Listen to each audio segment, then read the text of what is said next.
Écouter, échanger et surtout proposer, tel était l'objectif de ces tables rondes. La centaine de participants devaient réfléchir autour de 7 axes. Les propositions permettront de construire le projet socialiste pour les élections cantonales.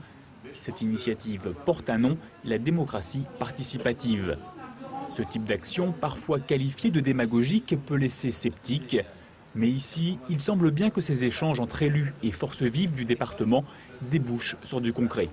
Il faut que l'ensemble des débats ensuite passent à la moulinette, c'est-à-dire qu'on voit dans quelle mesure ils peuvent s'inscrire dans un projet et aussi de voir la question du financement. Certaines idées peuvent être très généreuses sans qu'on ait le financement à côté. Donc il faut vraiment avoir un projet d'ensemble et je crois qu'avant de construire ce projet, il faut écouter. Je pense qu'on va avoir beaucoup de propositions qui vont ressortir ce matin et que l'on pourra utiliser dans les mois qui viennent. Pour certains participants, les motivations étaient clairement politiques. En rassemblant ses forces, c'est un pas vers la présidence du Conseil général. C'est la première fois que la gauche peut prendre le pouvoir.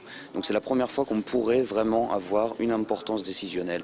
Là, on a la possibilité de refaire le département à notre image, donc à l'image de la gauche, véhiculer nos idées, nos propositions et, de fait, impulser de nouvelles idées. Pour d'autres, l'initiative permet d'abord et avant tout un dialogue entre les Sarthois.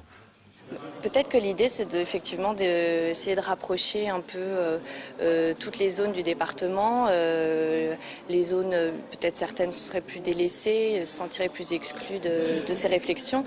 C'est aussi sûrement l'occasion de s'adresser à tout le département, je suppose. D'autres réunions de ce type devraient être organisées avant qu'un projet solide soit présenté.